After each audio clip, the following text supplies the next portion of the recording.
général et président To Lam s'est entretenu en ligne avec le président sud-coréen Yoon Suk-yeol et le premier ministre japonais Kishida Fumio. L'investissement privé et la demande d'augmentation de la production ont montré des signes de reprise, contribuant à la croissance pour les derniers mois de l'année. Un mois avant la rentrée scolaire, des cours de langue vietnamienne sont organisés pour les enfants des minorités ethniques pour les aider à mieux suivre le programme.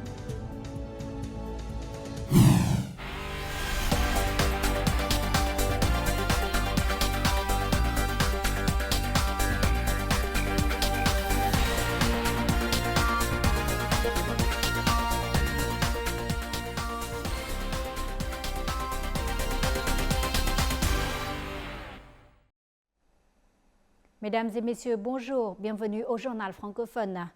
Ce mardi 3 septembre, le secrétaire général du Parti communiste du Vietnam et président de la République To Lam a eu un entretien téléphonique avec le président sud-coréen Yoon Suk-yeol.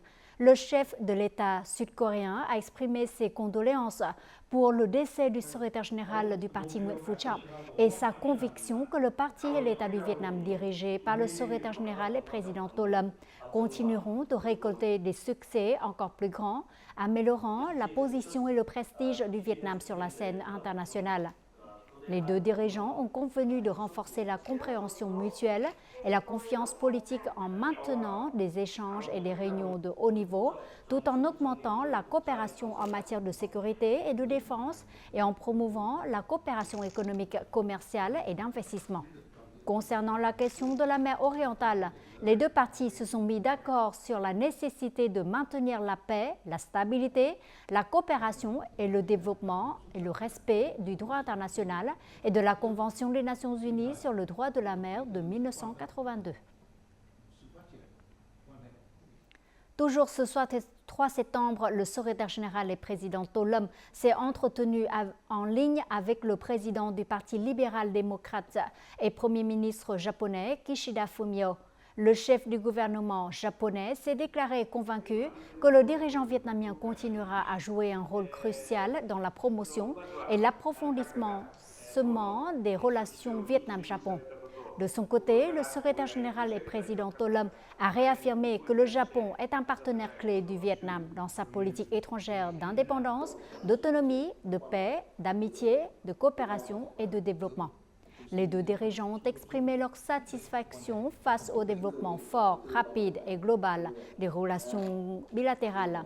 Ils ont convenu de continuer à renforcer de manière substantielle la coopération en matière de défense et de sécurité, de mettre en œuvre efficacement les accords signés et d'approfondir les liens dans les ressources humaines, les échanges populaires et la coopération entre les localités. Les deux dirigeants ont également discuté de questions internationales et régionales d'intérêt commun, notamment celles liées à la mer orientale, et ont convenu de renforcer la coopération pour consolider un environnement pacifique sûr et stable dans la région. Le Premier ministre Phạm Minh Chính a publié un télégramme sur la gestion du budget d'État avec la ferme détermination d'atteindre le plus haut niveau possible de réalisation des objectifs et des tâches du budget 2024. Le Premier ministre a appelé les ministères, les branches et les localités à mettre en œuvre des solutions de gestion de recettes de manière coordonnée, à éviter les pertes de recettes et à assurer une collecte précise, adéquate et ponctuelle. En outre, il est nécessaire de continuer à étudier et à affiner la réglementation fiscale sur les logements et les terrains. L'accent doit être mis sur la promotion de la transformation numérique et l'application des technologies de l'information pour améliorer l'efficacité et l'efficience de la gestion des recettes, en particulier celles provenant des transactions de commerce électronique et des fournisseurs étrangers. Ils doivent s'efforcer de dépasser de 10% les recettes du budget de l'État pour 2024 par rapport à l'estimation fixée par l'Assemblée nationale et d'augmenter d'environ 5% les recettes du budget 2025 par rapport à l'exécution estimée en 2024. Selon la Banque mondiale, au cours des 7 premiers mois de 2024, les investissements étrangers ont connu une croissance impressionnante. L'investissement privé et la demande d'augmentation de la production ont montré des signes de reprise, affectant la demande globale de l'économie. C'est un facteur de croissance pour les derniers mois de l'année. À Ho Chi Minh Ville, la situation productive et commerciale des entreprises de la région s'est redressée et développée. Cela a aidé le moteur économique du pays à atteindre une croissance du PIBR de 6,46% par rapport à la même période de l'année dernière. Il s'agit de la plus forte augmentation des 3 dernières années. Depuis le début de l'année, cette entreprise de fabrication d'acier a reçu de nombreuses commandes, contribuant à augmenter ses revenus de 30% par rapport à l'année dernière. Nous recevons de nombreuses commandes des États-Unis, du Canada et du Japon pour la construction d'immeubles, de projets industriels et d'usines. La reprise et le développement des entreprises ont fait augmenter l'indice de production industrielle de Ho Chi Minh Ville au cours des 7 premiers mois de l'année. Outre les signaux positifs du marché mondial et les efforts des entreprises, la ville dispose également de solutions telles que connecter les banques avec les entreprises pour accélérer l'offre de crédit et soutenir les entreprises à l'exportation en participant à des foires et expositions pour connecter l'offre et la demande. Au cours des 6 premiers mois de l'année, la ville a publié une directive visant à promouvoir la croissance telle que le décaissement des investissements publics, l'attraction des investissements sociaux, la promotion des dépenses publiques, le soutien aux PME, la transformation numérique et la promotion des exportations.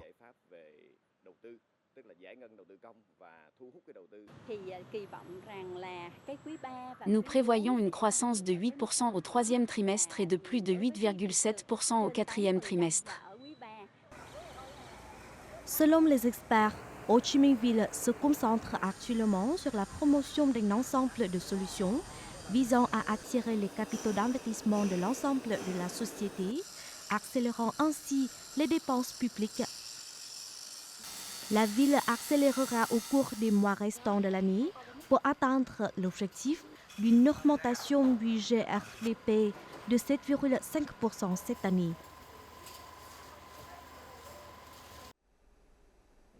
Jusqu'à présent, plusieurs entreprises manufacturières ont signé des prêts importants auprès des banques pour stimuler leur production et terminer les commandes de fin d'année. Cela a augmenté la croissance du crédit jusqu'à 15% pour de nombreuses banques, soit 2 fois plus que la moyenne. De nombreuses solutions pour augmenter le capital ont été déployées, visant à améliorer la capacité financière pour la période de fin d'année. Selon la société de données financières We Group, les secteurs manufacturiers ont emprunté 1 milliard de dollars au cours de ces 8 derniers mois. La nécessité d'étendre les activités est compréhensible car l'indice des directeurs d'achat PMI du secteur manufacturier vietnamien a augmenté consécutivement pendant plusieurs mois. L'indice PMI sur 3 mois consécutifs est supérieur à 50. Il montre une forte reprise de la production, de la consommation et du commerce intérieur. Ces facteurs sont considérés comme les principaux facteurs de l'augmentation de la demande de crédit. La Banque d'État va automatiquement assouplir la limite de croissance du crédit pour les banques qui atteignent 80% ou plus des objectifs fixés. En outre, les banques ayant des taux de croissance élevés augmenteront également les capitaux provenant d'autres sources, telles que les paiements de dividendes, l'émission d'actions ou la mobilisation de capitaux étrangers supplémentaires à faible taux d'intérêt. Nous sommes en contact avec un certain nombre d'institutions financières internationales aux États-Unis et en Europe pour mobiliser de grandes quantités de capitaux sur les marchés étrangers à des taux d'intérêt raisonnables. La demande de crédit des entreprises se déplace également des prêts à court terme vers les prêts à moyen et long terme. En plus d'attirer les dépôts des particuliers et des entreprises, cette banque mobilise également des capitaux à long terme supplémentaires provenant d'autres titres de valeur. Pour fournir des capitaux à long terme au marché, nous devons émettre des obligations et des certificats de dépôt qui permettent aux investisseurs de revendre à tout. moment et en tout lieu au prix et au taux d'intérêt des dépôts. À fin du mois d'août, les banques avaient également émis près de 7 milliards de dollars d'obligations d'entreprise. L'augmentation des sources de capitaux à moyen et long terme aide non seulement les banques à répondre à la demande de crédit en fin d'année, mais répond également aux exigences de sécurité des fonds propres des banques elles-mêmes.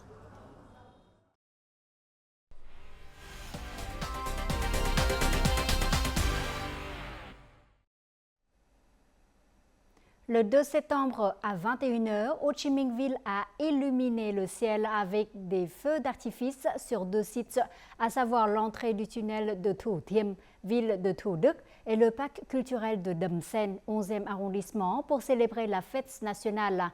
L'atmosphère était remplie de joie et de fierté nationale. Le temps à Ho Chi Minh Ville dans la soirée du 2 septembre était frais, propice à la représentation et à l'observation de feux d'artifice. Dans la rue Hàm Nghi, au pied du pont Khánh Hội, les gens se sont rassemblés tôt avec leurs familles et amis, choisissant des endroits confortables pour attendre et regarder les feux d'artifice. Le feu d'artifice à haute altitude a été installé en face du parc Bạch Đằng, permettant une visualisation facile depuis des endroits centraux comme la rue Nguyễn Huệ, le parc Bạch Đằng. En raison de la grande affluence, la circulation était lente, mais la police de la circulation était sur place pour gérer la situation. Ces jours-ci, toutes les routes et rues de Hanoï sont décorées de drapeaux, de fleurs, de banderoles et d'affiches. Ces couleurs donnent à la capitale un nouveau look et une nouvelle vitalité. Présents à Hanoï à l'occasion de la fête nationale du 2 septembre, de nombreux étrangers ont leur propre manière de s'immerger dans l'ambiance festive de l'une des plus grandes fêtes du pays. Vivant et travaillant depuis près de 10 ans à Hanoï, Marcus Lacey considère le Vietnam comme sa deuxième patrie. Ce photographe a capturé de nombreux moments lors des grandes fêtes vietnamiennes. Lors de cette fête nationale, il n'a pas manqué l'occasion de capturer de belles images de Hanoï afin d'exprimer son amour pour cette ville. Aujourd'hui, j'ai pris de nombreuses belles photos des rues de Hanoï. Chaque rue est ornée de nombreux drapeaux vietnamiens. Tout s'annonce bien pour la fête nationale. Quant à ce peintre américain, il a choisi de séjourner à Hanoï le 2 septembre pour trouver l'inspiration pour son œuvre basée sur l'image du drapeau vietnamien. La couleur rouge qui inonde la ville m'a clairement fait ressentir le patriotisme et la fierté du peuple vietnamien. Être immergé dans la couleur rouge de Hanoï me fait réaliser que, même si le Vietnam devient plus moderne et développé, le peuple vietnamien chérira toujours son passé et l'indépendance de son pays.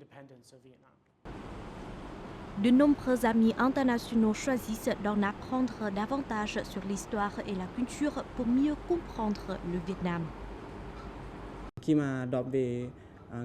Outre la fête nationale, je souhaite aussi en savoir plus sur d'autres événements au Vietnam pour les partager avec des amis laotiens. La vie des Vietnamiens devient plus stable et plus prospère. Pour avoir une vie comme celle d'aujourd'hui, les générations précédentes ont dû se battre et se sacrifier. Et les Vietnamiens ont le droit d'en être fiers. Cette fête est l'occasion pour les Vietnamiens d'exprimer leur gratitude envers leurs ancêtres. Hanoï accueille de plus en plus d'étrangers. La fête nationale du 2 septembre est devenue pour eux une occasion idéale de s'immerger dans l'atmosphère festive, de s'attacher davantage au Vietnam et de mieux découvrir la culture et les gens d'ici. Happy Vietnamese National Day! Happy Vietnam National Day! Selon le Centre national de prévision hydrométéorologique, le typhon Yagi est entré mardi 3 septembre en mer orientale, devenant la 3e tempête maritime pour cette année. Du 4 au 6 septembre, le typhon Yagi pourrait devenir plus violent dans le nord-est de la mer orientale. Au cours des prochaines 24 heures, des vagues de 2 à 4 mm pourraient se produire dans la partie est de la mer orientale, provoquant une mer agitée très dangereuse pour les navires opérant dans cette zone. Les pluies torrentielles sont prévues dans la zone allant de Ha Tinh à Bình Định, dans les hauts plateaux du centre et dans le sud. Mardi 3 septembre, le Premier ministre Phạm Minh Chính a ordonné dans une dépêche au ministère, au secteur et aux localités de prendre rapidement des mesures contre le typhon tout en surveillant de près son évolution pour assurer la sécurité des personnes et minimiser les dommages matériels. Au cours des 8 derniers mois, Ninh Bình a accueilli plus de 6,8 millions de visiteurs, dont près de 830 000 visiteurs internationaux, soit près du double de 2023, devenant ainsi l'une des localités attirant le plus de visiteurs internationaux du pays. Cette localité continue de déployer des efforts pour améliorer la qualité du tourisme afin de conserver le titre de destination la plus conviviale du monde. Tout de suite, état de lieu.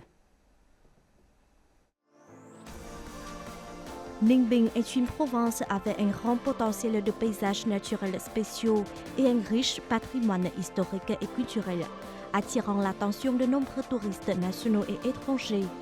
Avec sa beauté naturelle unique et intacte, ainsi que ses efforts pour créer des destinations touristiques uniques et attrayantes, ce lieu a continuellement été très apprécié par les plus grands sites de voyages internationaux. Récemment, TripAdvisor a élu Ninh Bình comme l'une des 10 expériences les plus attrayantes au monde en 2024. Ninh Bình devient de plus en plus une destination préférée des visiteurs internationaux, notamment des dirigeants de nombreux pays du monde. C'est formidable d'être ici aujourd'hui. S'asseoir sur un bateau pour visiter les grottes me procure un sentiment d'excitation. Ninh Bình est un endroit formidable à explorer. Nous menons également des activités pour renforcer le développement du tourisme au Vietnam. Au cours des 8 premiers mois de l'année, les visiteurs internationaux à Ninh Bình ont presque doublé l'année dernière, principalement des visiteurs d'Europe, des États-Unis, de la République de Corée et d'Inde. Nous accueillons régulièrement des visiteurs venus d'Europe ou des États-Unis.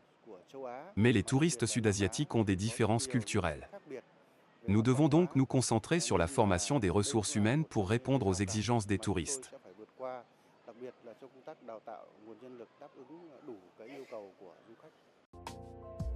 Au cours des 8 premiers mois de cette année, le nombre de visiteurs à Ninh Bình a atteint 92% du plan annuel.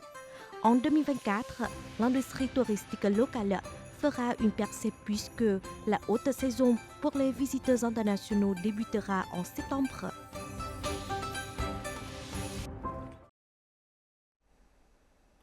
La rentrée scolaire 2024-2025 arrive à grands pas. Environ un mois avant ce jour important, les enfants des minorités ethniques sont participés à des cours de langue vietnamienne. Cette phase de préparation aide les enfants à mieux acquérir des compétences linguistiques de base pour aborder la nouvelle année scolaire. Cela contribue également à améliorer la qualité de l'éducation des enfants des zones reculées et éloignées. Tout de suite, reportage réalisé dans la province de Lào Cai, où plus de 70% des élèves sont issus des minorités et minoritaires. La nouvelle année scolaire n'a pas encore commencé, mais ses parents issus des ethnies Mông et Dao veulent tous envoyer leurs enfants à l'école plus tôt que prévu. Mon enfant ne parle toujours pas couramment le vietnamien. J'espère que les enseignants pourront l'aider. Je veux que mon enfant apprenne le vietnamien pour qu'il puisse étudier. Les enfants des ethnies minoritaires ne sont pas doués en vietnamien, nous devons donc leur apprendre les bases de la communication.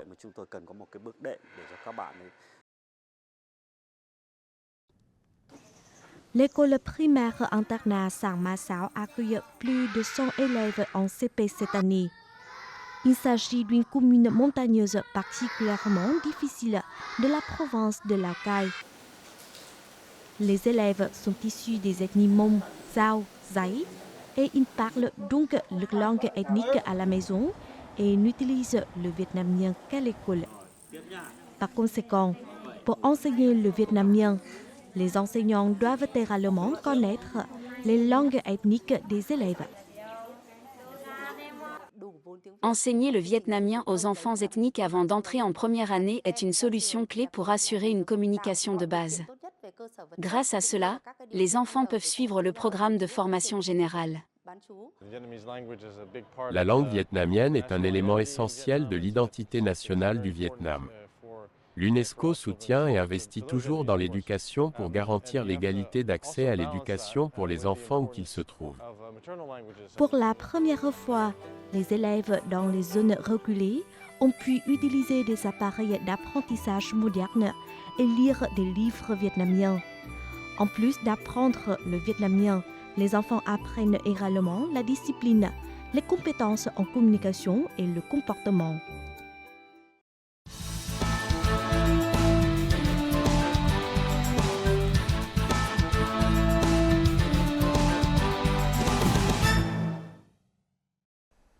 Le théâtre traditionnel vietnamien, également connu sous le nom de hát tuồng, est une forme d'art qui combine musique, danse et théâtre.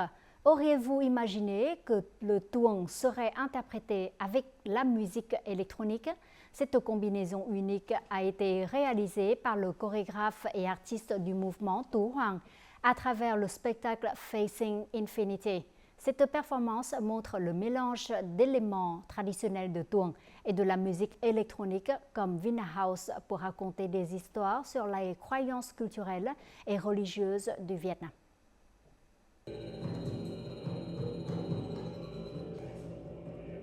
Voici une chorégraphie de tuồng interprétée sur de la musique électronique.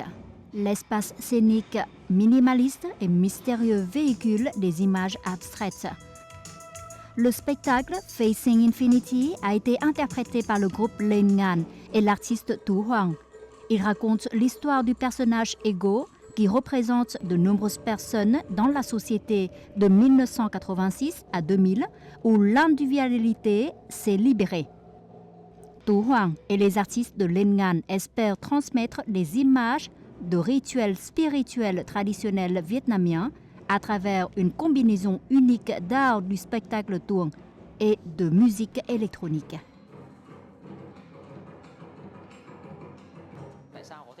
Pourquoi combinons-nous tuồng avec Vina House?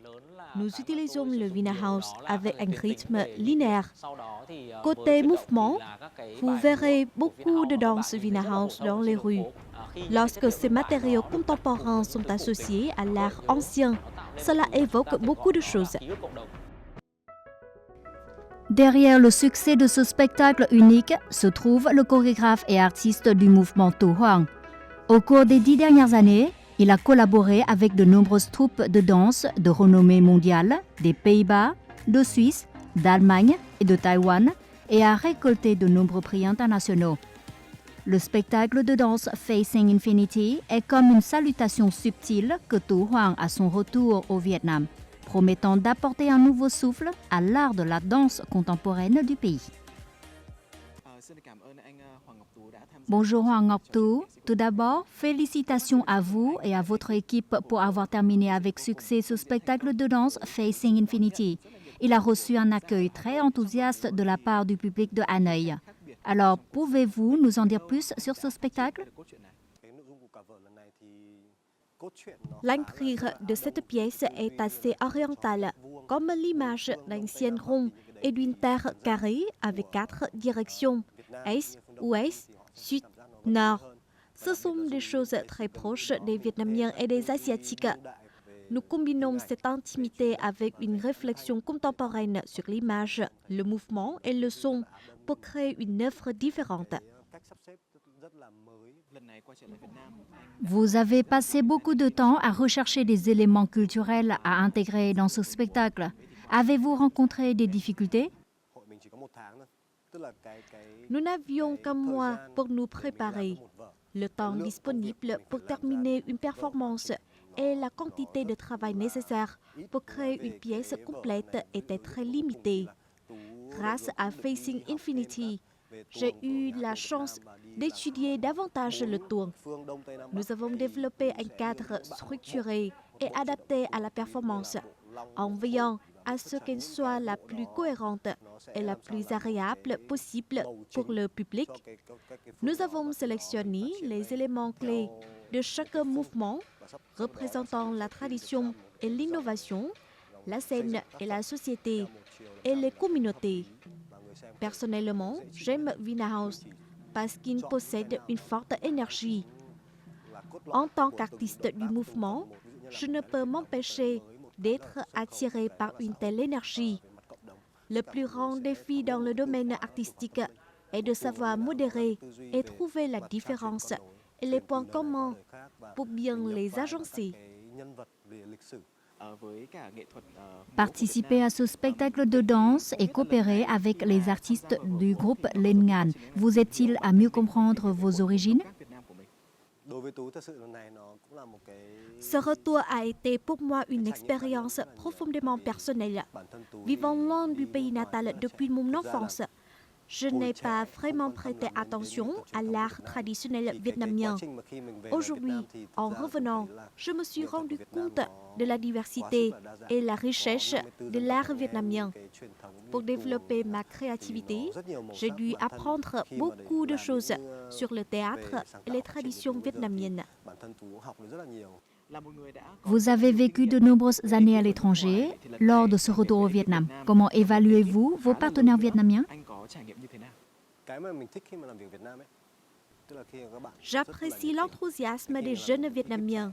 Ils sont passionnés, désireux d'apprendre et capables de gérer plusieurs tâches simultanément, tout en parvenant à une harmonie dans le processus.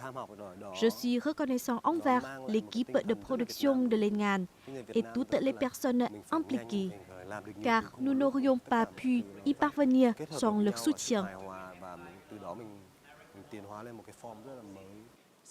Après le succès du spectacle de danse Facing Infinity, quels sont vos projets? Prochainement, je travaillerai comme chorégraphe principal pour un théâtre aux Pays-Bas. Mais je souhaite aussi passer plus de temps au Vietnam pour explorer davantage les arts populaires et traditionnels. J'espère pouvoir présenter la culture et l'art vietnamien au reste du monde.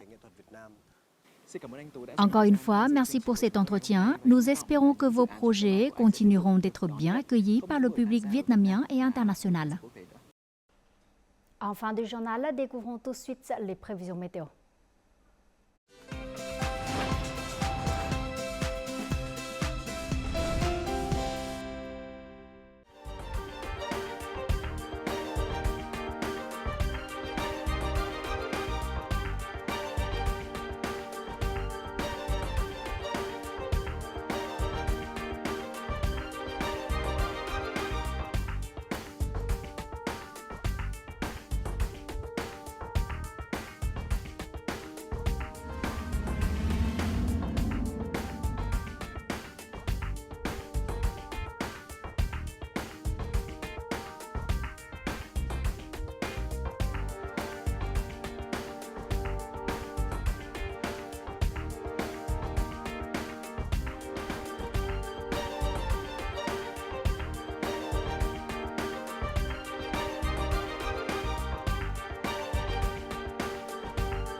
Les informations sur la météo clôturent notre journal. Merci pour votre fidélité. Au revoir et à demain.